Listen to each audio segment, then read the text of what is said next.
बिस्मिल्लाहिर्रहमानिर्रहीम। बोलते कालम के साथ मैं आमिर रज़ा खान। और अल्लाह का जितना शुक्र अदा करें उतना कम है कि उसने पाकिस्तान को एक ऐसा सिपह सलार दिया जो इस वक्त वाकई ही दुनिया भर की नज़रों में इस्लामी फ़ौज का सिपह सलार है।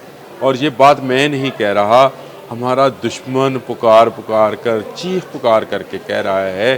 आज मुझे एक दोस्त ने एक पिक्चर भेजी जो कि इंडिया टुडे एक भारतीय मैगज़ीन की थी, जिसके फ्रंट पेज पर हाफिज़ सैयद जनरल आसिम मुनीर की तस्वीर है और उसके पीछे आग लगी है, जल रहा है। और आप समझ जाएं कि क्या जल रहा है। वो जल रहा है वो इंडिया जिसने 6 और 7 मई की दरमियानी शब पाकिस्तान पर हमला करने की कोशिश की थी। और उसका कैप्शन क्या रखा है उन्होंने, जहादी जनरल।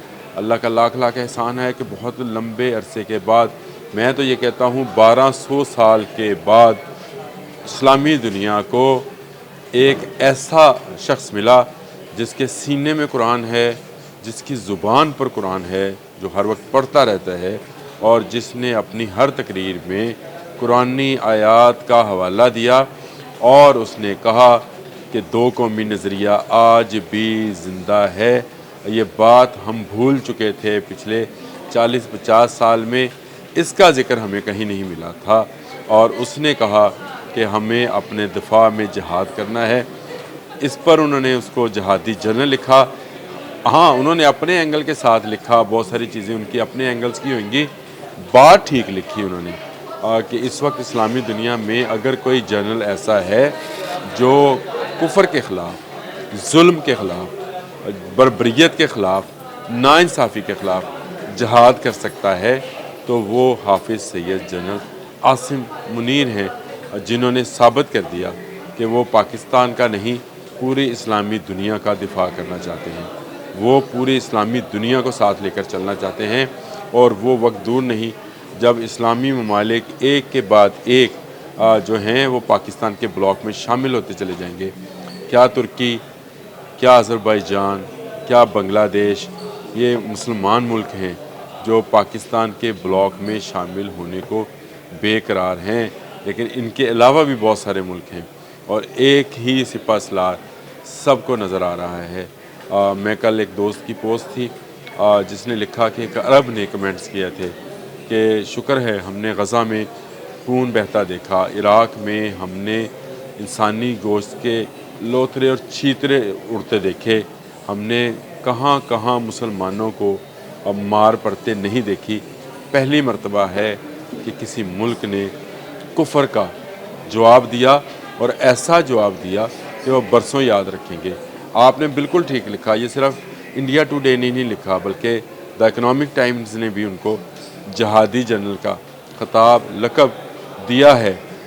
ये लक़ब, ये खिताब आज तक किसी और आर्मी चीफ़ को नहीं मिला है।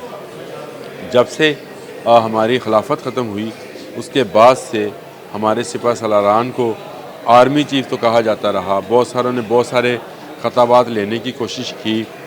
एक आध ने तो ख़ुद को अमीरुल मोमिनीन भी कहलवाया। लेकिन ये दुश्मन की ज़ुबान से लफ्ज़ जारी हुआ कि हम जिहाद करना जानते हैं और जिहाद करेंगे। हाँ, हम जिहादी हैं हर जुल्म के ख़िलाफ़, हम जिहादी हैं हर बर्बरियत के ख़िलाफ़, हम जिहादी हैं हर इन्वेडर के ख़िलाफ़, हम जिहादी हैं हर दहशतगर्द के ख़िलाफ़, हम जिहादी हैं हर उस शख्स के ख़िलाफ़ जो जिसका सारा काम झूठ पर मबनी है, जैसे मोदी है। और हम जिहादी हैं हर उस शख्स के ख़िलाफ़ जो इस्लाम दुश्मन है। जब तक इस्लाम दुश्मन क़ुव्वतें चाहे वो इस्लामी लिबादा ओढ़ कर ही क्यों ना आएँ, हम उनके ख़िलाफ़ जिहाद करेंगे। हम बलूचिस्तान में जिहाद करेंगे, हम खैबर पख्तूनख्वा में जिहाद करेंगे उन दहशतगर्दों के ख़िलाफ़ जो मासूम लोगों को निशाना बनाते हैं भारत के इमाम पर। अब उनकी बारी है। ख़त्म हुई जंग भारत के साथ, हो गया उनके साथ सीज़ फायर। लेकिन जो हमारे अंदर दुश्मन हैं, अब जनाब आसिम मुनीर साहब, आपको इनके ख़िलाफ़ भी जिहाद का ऐलान करना है और इनको सफ़ाए हस्ती से मिटाना है जो पाकिस्तान को मिटाना चाहते हैं। अब तक के लिए इतना ही। अल्लाह।